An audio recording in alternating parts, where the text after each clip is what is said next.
और आइए हमारे साथ कुछ मेहमान जुड़ गए हैं। हमारे साथ शादाब शम्स साहब हैं, चेयरमैन उत्तराखंड वक्फ बोर्ड। साथ ही हमारे साथ बिलाल खान साहब हैं, मुस्लिम स्कॉलर हैं। दोनों से सबसे पहले की करके रिएक्शन उनका ले लेते हैं। शादाब साहब, आपके पास सबसे पहले आती हूँ मैं। कैसे देख रहे हैं आप इस फैसले को, और ये जो फैसला बच्चों की बेहतरी के लिए किया गया है, एक डिसिप्लिन को देखते लिए किया गया है, कैसे इसका यह स्वागत किया जा रहा है?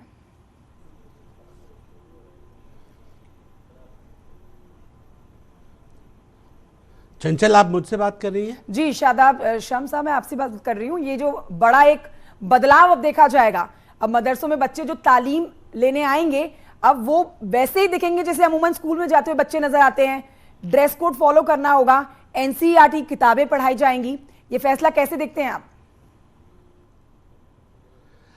देखिए, मैं ये कह सकता हूँ कि उत्तराखंड देवभूमि एक एजुकेशन हब है, और क्योंकि मैं वक्फ बोर्ड का चेयरमैन हूँ, उत्तराखंड वक्फ बोर्ड, और हमारे अंडर में 103 मदरसे आते हैं उत्तराखंड के, और हम लोगों ने सर्वसहमति से अपने बोर्ड में ये तय किया है कि 103 मदरसे जो हैं, हम अपने मदरसों को एजुकेशन का एक बेहतर नमूना बना के पेश करेंगे। इसलिए हम लोगों ने तय किया है कि सुबह फजर की नमाज के बाद से सुबह 7:30 बजे तक कुरान का दर्स दिया जाएगा, और उसके बाद 8 बजे से 2 बजे तक वो सामान्य स्कूल की तरह चलेगा।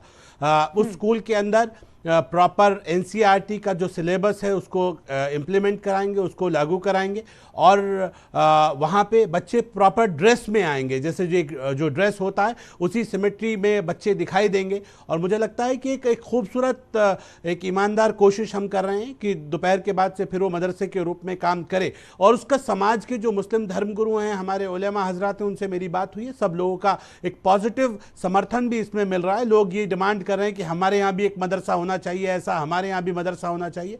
कई लोगों को भ्रांतियां हैं मदरसे के बारे में। मदरसा एक अरबिक वर्ड है जिसका इंग्लिश अनुवाद स्कूल होता है, जिसको हिंदी में विद्यालय कहते हैं। ये शिक्षा के मंदिर हैं, और मैं कहता हूं ये सबके लिए ओपन होना चाहिए।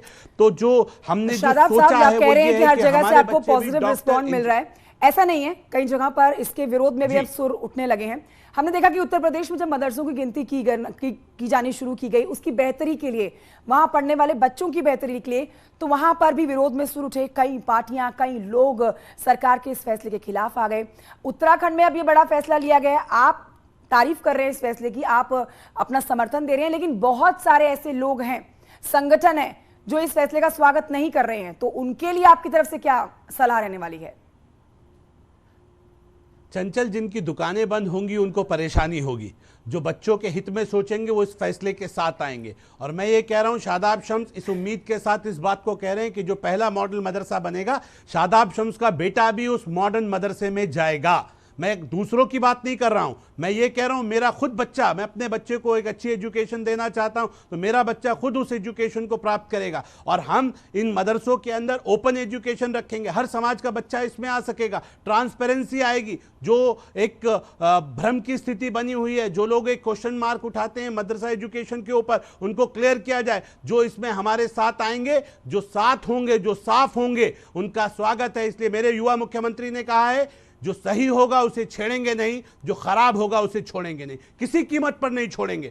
हम बेहतर एजुकेशन, मोहम्मद साहब के ऊपर जो पहली आयत नाजिल हुई वो थी इक़रा बिस्मि रब्बिकल लज़ी खलक, पढ़ो। इस एजुकेशन को हमने अपने तक सीमित कर दिया। कहीं नहीं कहा गया दीनी तालीम और दुनियावी तालीम। तालीम सिर्फ तालीम होती है, और अगर तालीम का कोई विरोध करेगा तो मुझे लगता है आवाम से आवाज निकलेगी, और जवाब भी उन लोगों को आवाम ही देगी। लेकिन विरोध जो करते हैं इनका, इन सब बड़े फैसलों का, शादाब शम्स साहब, उनको क्या अटैक क्यों लगता है हर बार सरकार की तरफ से कि ये उनकी तालीम से छेड़छाड़ की जा रही है, उनके धर्म के साथ छेड़छाड़ की जा रही है?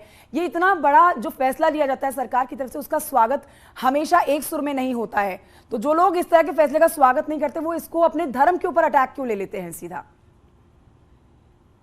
नहीं, धर्म के ऊपर कोई अटैक कैसे कर सकता है? मैं भी एक मुस्लिम समाज से आता हूं। अगर कोई मुझसे सिर्फ इस बात से नफरत करे कि मैं भारतीय जनता पार्टी से आता हूं या भारतीय जनता पार्टी की सरकार में मैं वक्फ बोर्ड का चेयरमैन हूं, तो ये उसकी बदकिस्मती है।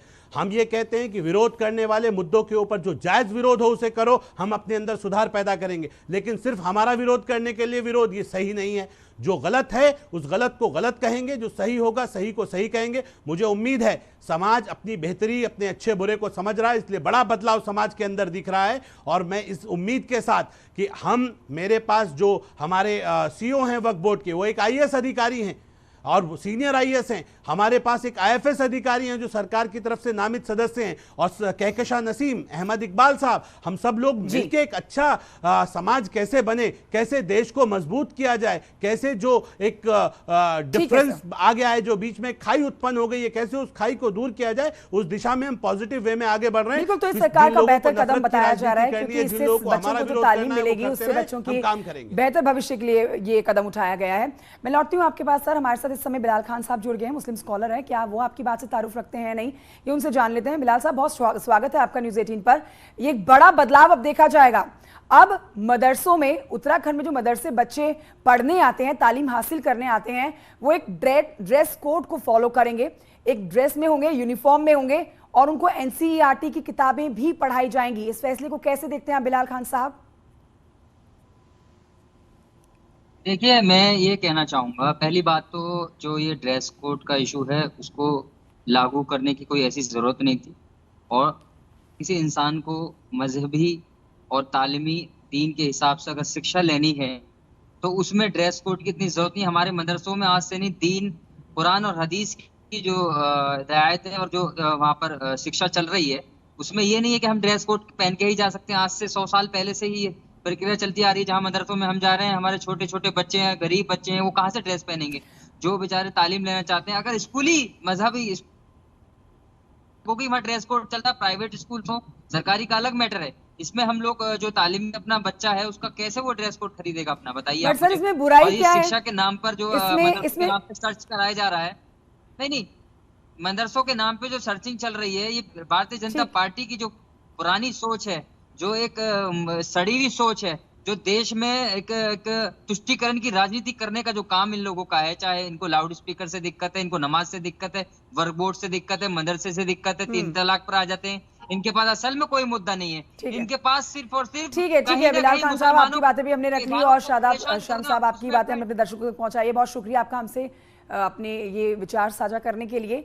तो देखिए, अब ये बड़ा बदलाव आप देख सकते हैं। अब मदरसों के अंदर बच्चे जो हैं वो एक ड्रेस कोड को फॉलो करेंगे, और उनको एनसीईआरटी की किताबें भी पढ़ाई जाने वाली है उत्तराखंड में। एक छोटे से ब्रेक के लिए यहाँ पर रुकना होगा, जल्द लौटेंगे।